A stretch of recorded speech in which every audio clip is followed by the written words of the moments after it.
Hey everyone, my name is Penny Zanker, and it's time to reset. This podcast goes beyond just navigating change. It's about new ways of thinking about how you can approach challenges, how you can shift your mindset when needed, create some space and grace for yourself so that you can rethink, recharge, and reprioritize when and where needed. Are you ready to unlock your full potential? Thank you for hitting play and sharing this next episode with me. It's time to reset. Hello, and welcome to Take Back Time. My name is Penny Zanker, and I'm your host. And I'm excited to have you all here. And I think we're going to talk about something really important today. We are going to talk about something really important today. We're going to talk about the future of leadership.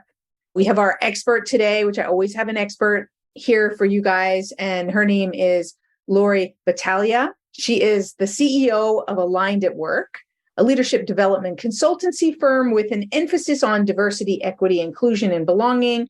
And she helps to solve problems before they become profit problems.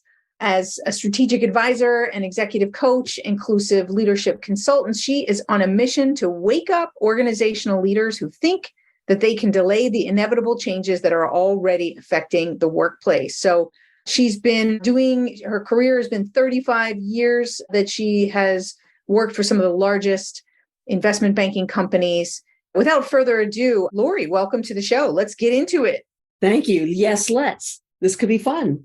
Now, I'm excited to talk about the future of leadership. There's so many things I want to ask you, and we just came up with what this is. So what does that mean to you, the future of leadership? Let's start there, because has leadership changed? What does it mean to you, the future of leadership? It's kind of interesting. I was doing talks and conversations and leadership training for many years, and I started seeing some significant shifts that leaders weren't picking up on.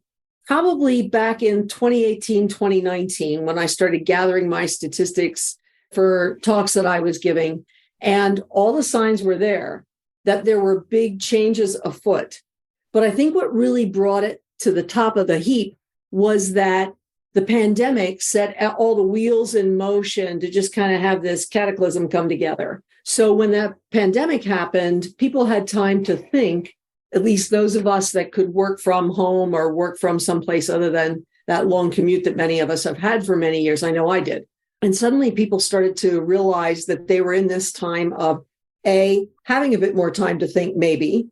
B, if they didn't have time to think, it was probably because they had a lot of family obligations or other obligations in life that were taking that time.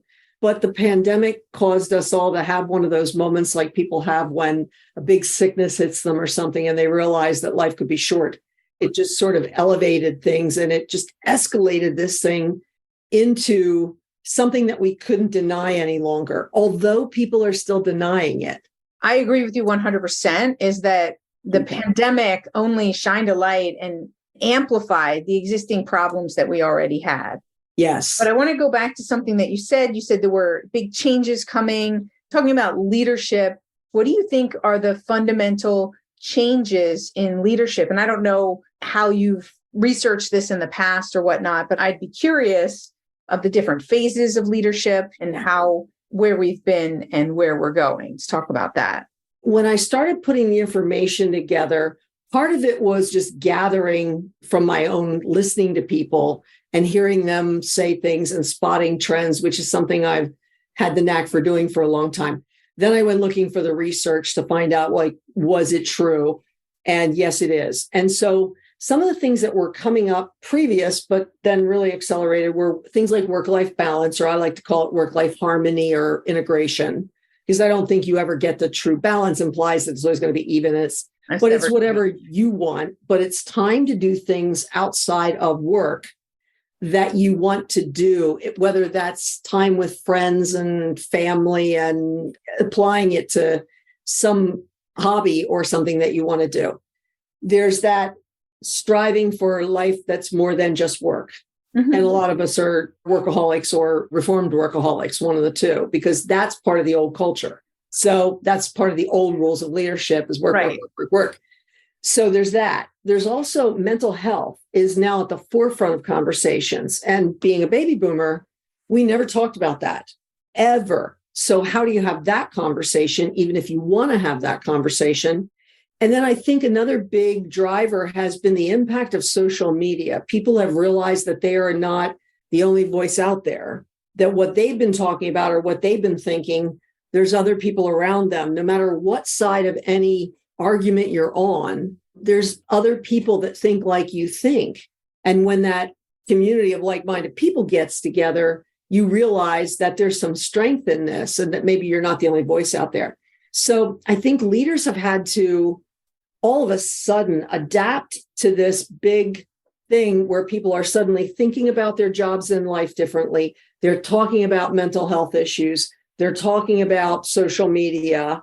They're not just so willing to figure that, oh, it must be me, and I have to kowtow to the way my leader says things are, my manager, my boss, whatever you want to call them. They're not really willing to just sort of roll over and take it anymore. And so leaders are struggling with that a lot because even if they never liked it themselves, they're used to things like, well, the boss's opinion is the one that matters. We hired you to do the job, so come in here and spend long hours. And now all of a sudden it's all very different. Right. So from the way that I'm looking at it, I want to pull out some behaviors that I think I'm hearing from you that I talk about, because I have this concept that one of the big things that's changing is our relationship with control. Oh, yes. That we have this innate need. We are all control freaks. Let's just get over that. We're all control freaks because it is innate within our being to want to be in control. And different people come at it differently. So if we talk about leadership, right? And I think what I'm hearing you say in the past, right, is that there was this kind of dictatorship, or I did the time, now you have to do the time, right? Yes. I'm in this authority position and you will respect me because of my position. And so those are very old school ways of thinking, right? But that's how we controlled it, is that we work hard and we'd have the control and the power, right? We would submit in the beginning. And I'm part of this culture. I grew up in that as well, is you do the time. I'll submit now, recognizing that I have to do what I'm told. And then I will get to that position of power and I can tell everyone else what to do, because that's what power is control over others, right? Yes. And that's where it comes from, expecting too much from people, pushing them too hard and things like that. Give me your thoughts on that sort of idea of old leadership. You've nailed it. It is about the control issue, because I've got this list. I worked for a while to skinny it down from 15 old rules that need to change to 12 old rules that need to change. I got it down to 7 old rules that need to change. But really, when I started pulling it apart, there's so many of the things that we take for granted, having been born into a time and place in history, that we think things are normal a certain way. And then everything shifts and changes and we think the world is going mad. So when I got it down to the 7, I thought, what is it about these things? These are the ones that I think would make the biggest impact if we could look at things differently. Fantastic. And it would shift us from that old mentality to where we need to be. So would you mind sharing what those rules are? I would be happy to. So the first one is profit over people was the old way of looking at things. But in the new world, people and profit are balanced. So you don't get to full profit without people buying into it. But we used to think, well, we'll just get more people. If they don't like it, don't let the door hit you on the way out. So that was the first one. The other one, I started reading more and more about Gen Z. I've got granddaughters in Gen Z, and I've got kids in the millennial and Gen X generation.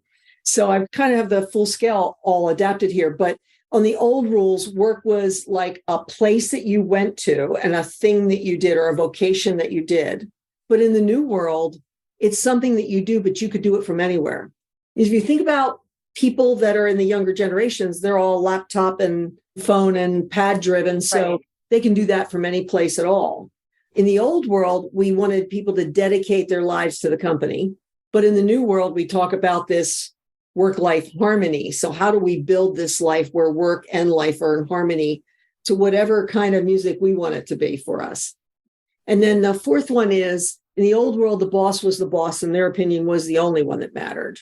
So you had to do what they said. But now we expect our leaders to walk the talk and lead by example. And we expect our opinion to matter too, no matter who we are, how new into the workplace we are. We want our opinion to matter and to feel heard. And then this is a big one. I work in a lot of male-dominated industries, and this is one that I think really still lives on in different ways. And it's hide your vulnerability at work or it will be used against you. So it's about how your vulnerability gets exploited at work. Whereas in the new world, we want people to feel safe physically, psychologically, emotionally, to be themselves. And I find that one oftentimes lives on in the idea that, well, if we don't trash talk you, then we don't like you very much. If we like you, we're going to just constantly come at you.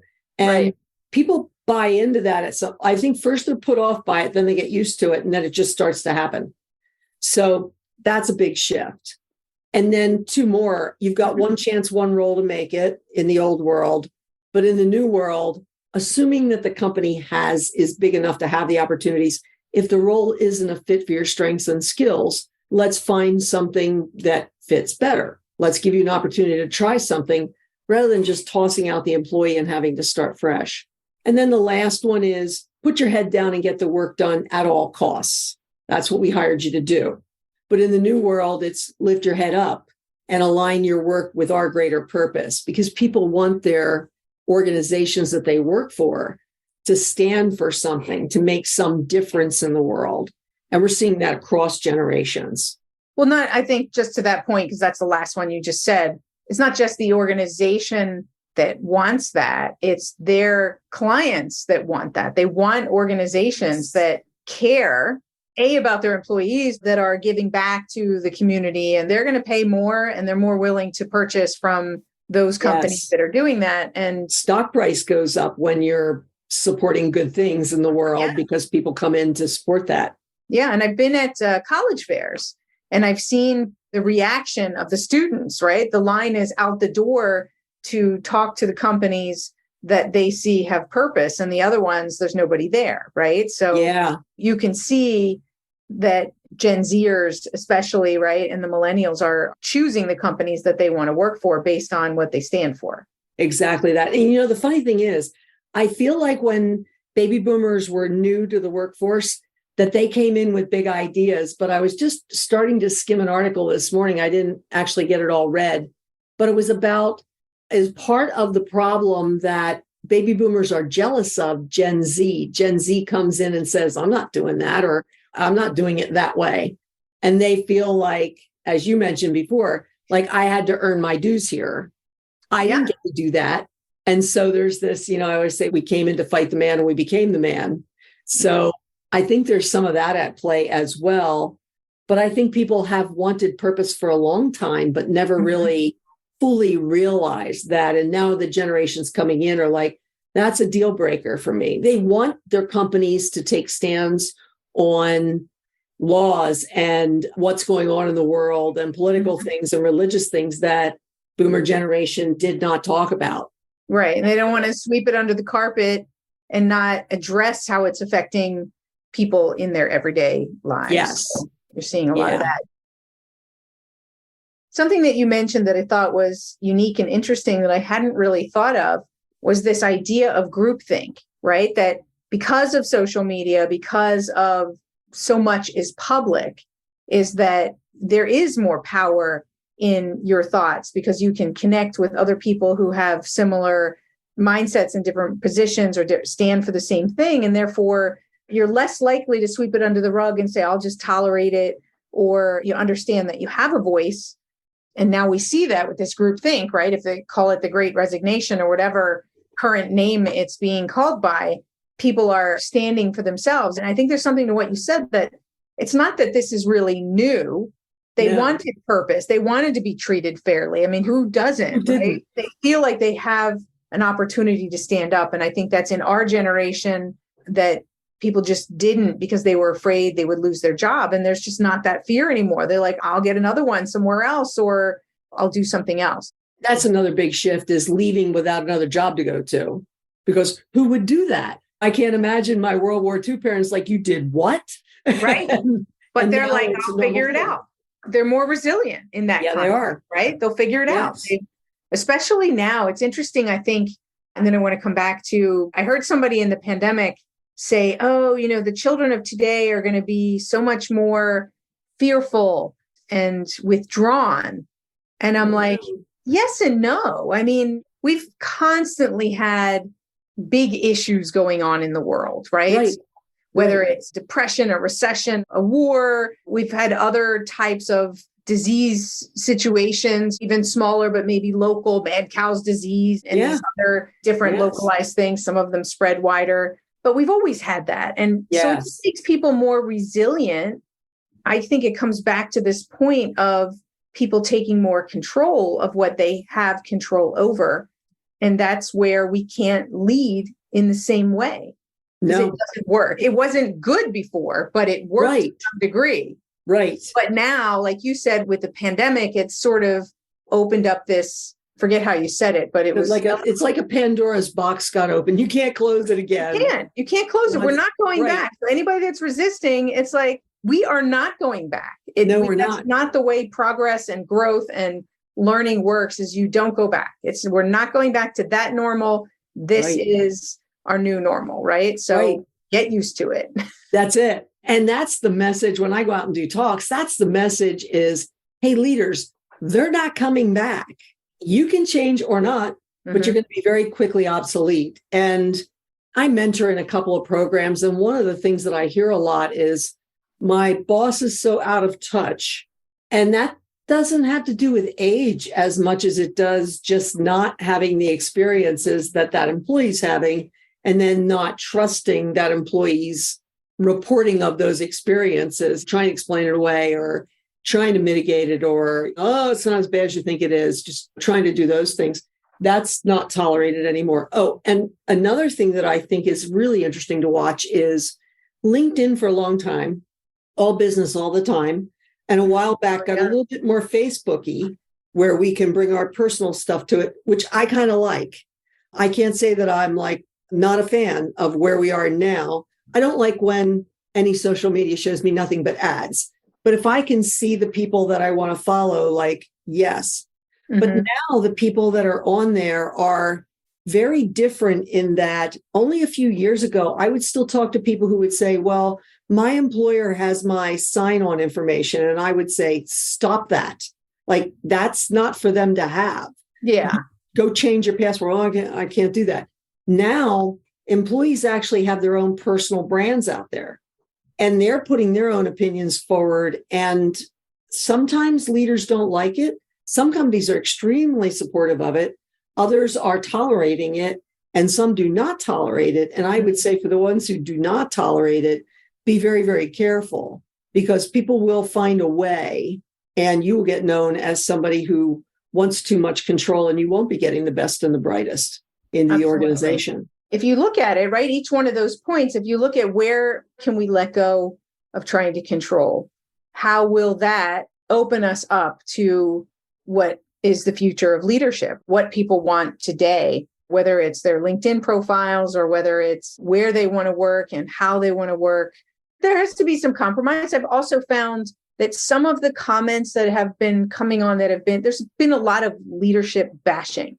So maybe we can also talk to that, because I've seen some comments from some high profile people.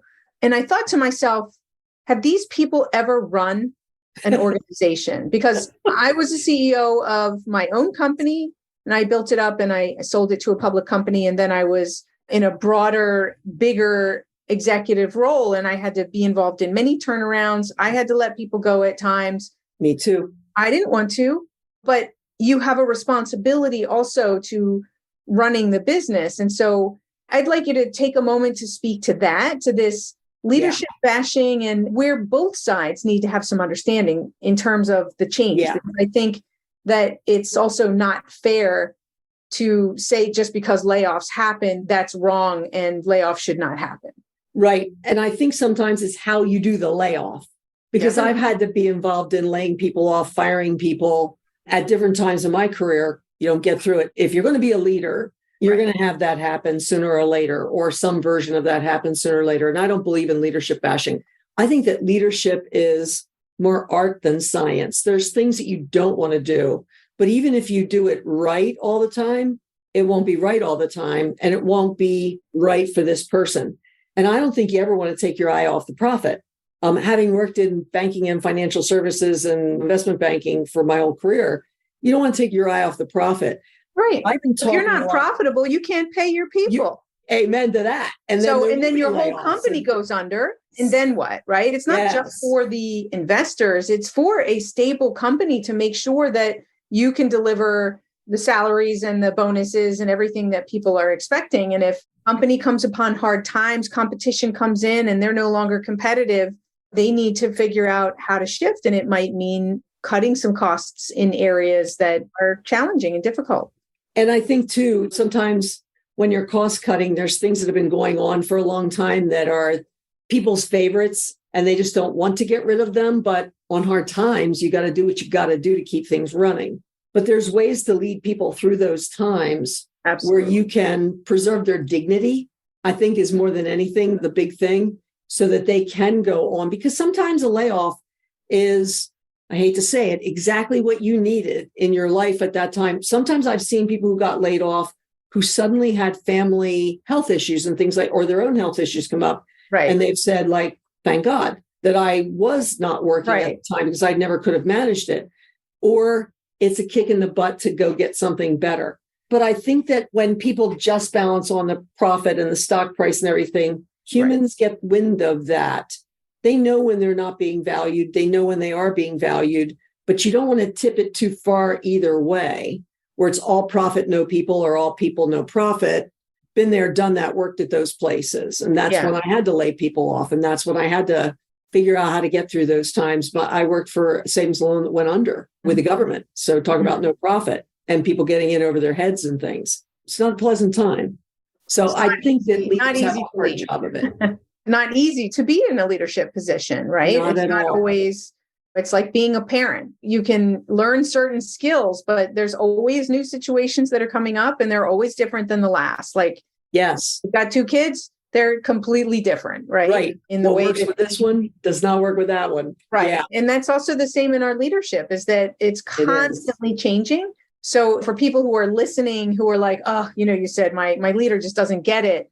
Yeah. How can you manage your manager? How can you help your leader be a better leader? I come from the place where I believe people want to do their best. Sometimes they're stressed themselves, right? And so maybe it's just asking for a little bit more transparency. What can you do to help to make your workplace a better workplace, to get that leadership that you're looking for and to support that leader in making the changes that they need to make without judgment, right? Or without assuming that person is wrong or against you or whatever, right? What if we're all in this together?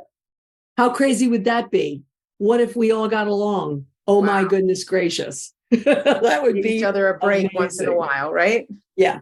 Yeah. I love your 7 rules. I really do. Yep. And so maybe 7 rules. 7 rules. So do you have a way to just quickly name them again before we sign off today, just so we can hear them one more time? Yes, I do. I will just very quickly read them right off my list here to keep it short. So the old rule is profit above people, but the new rule is people and profit are balanced.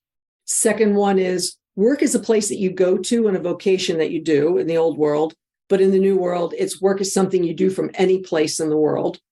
Third one is dedicate your life to the company. And the new rule is build a life where work and life are in harmony. The fourth one is the boss is the boss and only their opinion matters. But in the new world, leaders walk the talk and lead by example, and your opinion matters. The fifth one is hide your vulnerability at work or it'll be used against you. And the new one is you're safe here, psychologically, physically, and emotionally, to be yourself. The sixth old rule is you've got one chance in one role to make it here. And in the new world, it's if this role isn't a fit for your skills and strengths, let's try something else. And the last one is put your head down, get the work done at all costs. And in the new world, we want you to lift your head up, align your work with our greater purpose in the world. Those are 7. Love it. Well, thank you so much for being here. Is there anything that I didn't ask you that you feel that I should have asked you or you want to share before we go? Not that I can think of, but I do think if we focused on the changing expectations of employees, as leaders, we could step into that and begin to tweak our own expectations a little bit at a time, because nobody gets it overnight. It's a constant unpeeling, unveiling. Definitely. Well, I just want to dig into that for 1 second before we sign off. Many times expectations haven't changed. And that's why when circumstances change, we have to reevaluate our expectations and see, are they real? Are they true? Are they relevant for the current circumstance and situation? And I would agree that that's probably one of the main issues, is those expectations haven't changed, because expectations are how we control. And honestly, I think one last thing is that if we just listen to people and we acknowledge and validate their understanding of something and then meet them where they are, that would go a long way for great leadership.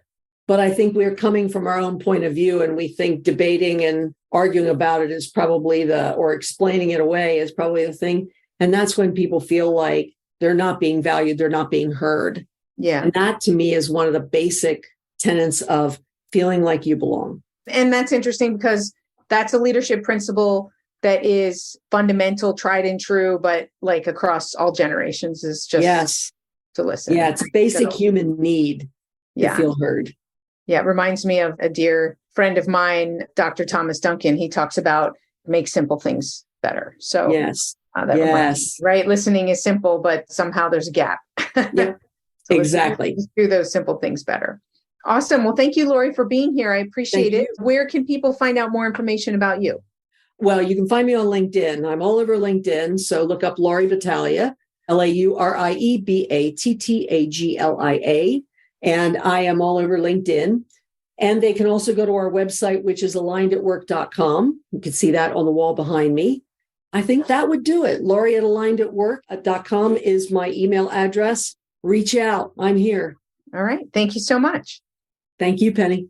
And thank you all for being here. And no matter what position that you're in, if you are a leader today, and so you're looking at how you can be a better leader going forward, or maybe you are thinking about or stepping into leadership in your future, so important to take these rules that Laurie had shared with us, to really take them to heart and understand that just because you've been led a certain way doesn't mean that that's how you should lead others. We're in a different place. We're in a different time. We have so many generations in the workplace today, and you need to be able to lead all of them, and especially the majority. I forget what percentage it is, people, but it's like 75% is something like that, millennials and Gen Zs together. So we've got to understand the new generations, what's driving their thoughts, their behaviors, and their decisions, and help them to be the best employee they can be while being the best leader that you can be. So that's what our show is about today, the future of leadership.